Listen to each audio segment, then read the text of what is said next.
महिने संपले पण खात्यात पैसेच नाहीत. लाडक्या बहिणींच्या बँकेत चक्रा, परंतु 3,000 रुपये कधी येणार?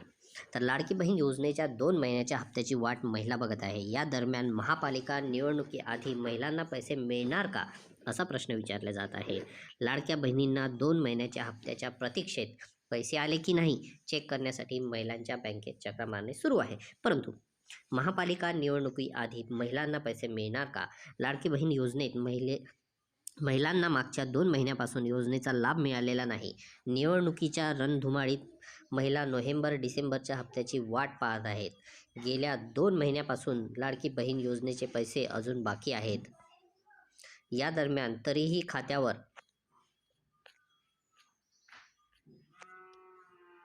लाडक्या बहिणींसाठी एक महत्त्वाची बातमी आहे. लाडक्या बहिणींच्या ई-केवायसीला मुदतवाढ दिली आहे. पती नसलेले, वडील नसलेले यांच्यासाठी स्वतंत्र संकेतस्थळ उपलब्ध करून देण्यात आलंय. मुख्यमंत्री माझी लाडकी बहीण योजनेतील 1.5 कोटी महिलांना ई-केवायसी करण्यासाठी 31 डिसेंबरपर्यंत मुदत वाढवून दिली. 31 डिसेंबरपर्यंत आधीची मुदत होती आणि ती आता वाढवण्यात आलेली आहे. अजूनही सुमारे 45 लाख महिलांनी ई-केवायसी केलेली नाही. त्यामुळे या प्रक्रियेसाठी आणखी एका महिन्याची म्हणजेच 31 जानेवारीपर्यंतची मुदत वाढवून दिली आहे.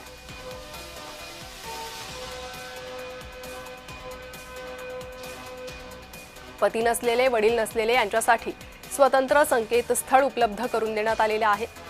31 डिसेंबरपर्यंतची ही मुदत आता 31 जानेवारीपर्यंत असेल. अनेक लाडक्या बहिणी अजूनही ई-केवायसी करण्यापासून वंचित आहेत आणि त्यामुळे त्यांना मुदत ही वाढवून देण्यात आलेली आहे. लाडक्या बहिणींच्या ई-केवायसीला मुदत वाढवून दिली आहे.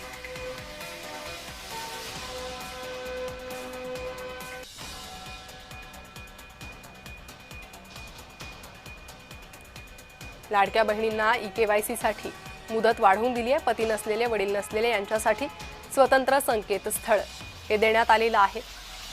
अनेक लाडक्या बहिणींनी अजूनही ई-केवायसी प्रक्रिया पूर्ण केलेली नाही आणि त्यामुळे तारीख वाढवून देण्यात आलेली आहे. आता 31 जानेवारीपर्यंत लाडक्या बहिणींना ई-केवायसी करण्यासाठी मुदत मिळणार आहे.